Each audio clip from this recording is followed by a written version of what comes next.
আসসালামু আলাইকুম ছোট্ট বন্ধুরা, আশা করছি সকলেই অনেক ভালো আছো। একটি গ্রামে রাসেল নামে একটি ছেলে বাস করত। সে সব সময় দুষ্টুমি করত আর অনেক বেশি কথা বলতো।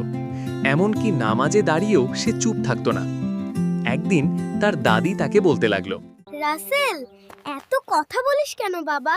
রাসেল তার দাদিকে বলে। কথা না বললে তো মজা নাই।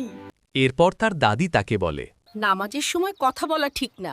নামাজ আল্লাহর সাথে কথা। আচ্ছা দাদি, কিন্তু ভুলে যাই। একদিন রাসেল তার বন্ধুদের সাথে খেলাধুলা শেষ করে বাড়ি ফিরছিল। হঠাৎ সে গাছের উপর দেখল একটি টিয়া পাখি। টিয়া পাখিটি রাসেলকে বলতে লাগলো, নামাজে কথা বলা ঠিক না।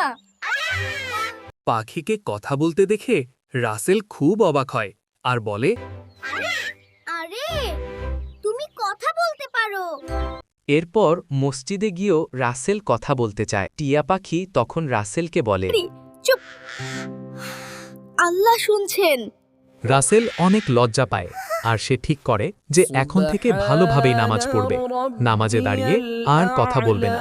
রাসেলের আদব দেখে ইমাম সাহেব রাসেলকে বলে, মাশাআল্লাহ, এত ছোট বয়সে এত সুন্দর আদব।